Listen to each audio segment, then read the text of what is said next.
Operation Mantus, which highlights the rights and wrongs of police interrogations. Welcome to Lawishhh, where we dive into these legal issues that impact our society. Today, we'll focus on a recent investigation by what's called the Law Enforcement Conduct Commission, which is LECC, in New South Wales, where police sort of handled this 40-year-old First Nations boy's arrest during an interview known as Operation Mantus. This case sheds light on the vital importance of rights during police interrogations. So let's understand about this whole case, how it came about, and what the operation is about. So uncovering concerning practices during an arrest and subsequent attempt to interview a young First Nations boy. Pretty contentious topic, but despite this clear advice from Aboriginal Legal Service to exercise his right to silence, for officers executed with the interview, challenging the protocols designed to protect individuals, especially minors in custody. So we need to understand what is this right to silence and how does it work in Australia. Like I always say, it's very different to America, so I think it's crucial to understand. But this whole right to silence is a fundamental legal principle,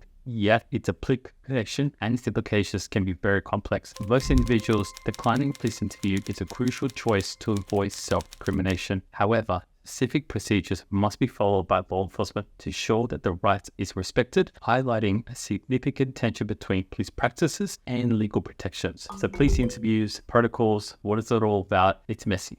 It's never straightforward, but protocols exist to safeguard the interview process, particularly involving vulnerable individuals like the youth in Operation Mantus. So these include ensuring legal representation, informing the individual of their rights comprehensively. The LECC's findings indicated a breach of the protocols, raising questions about the systematic issues with New South Wales police force. So what does this impact of the operation do? How does it highlight into how we do interviews, and especially with vulnerable people? The Operation Mantus is not just about a single case. It reflects the broader concern regarding treatment of vulnerable populations by law enforcement. They do take advantage of it and they don't sometimes follow the rules, and I think that's why the recommendations from the LEC call for better training and stricter adherence to protocols aiming to prevent such incidents in the future, and of course protect those under the police custody. So this is why very significant to have legal representation. Call someone when you're in custody. Call a lawyer, call legal aid, call ALS, call someone.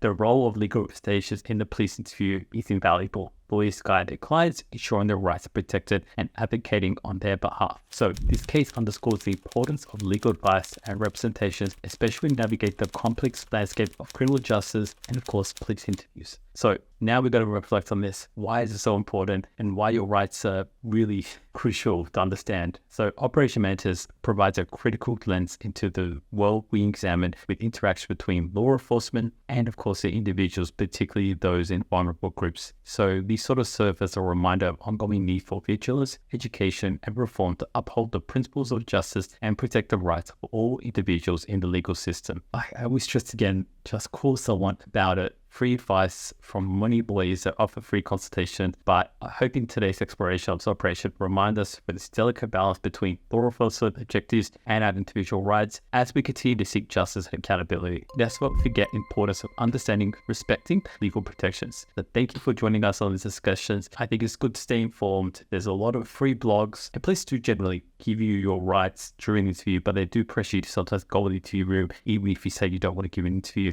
So I think it's good that you sort of watch this content, watch other people talk about it, and just understand briefly enough to, if it ever happens to you, that you understand more about your rights and protect yourself, especially from self-incrimination. And I hope that helps.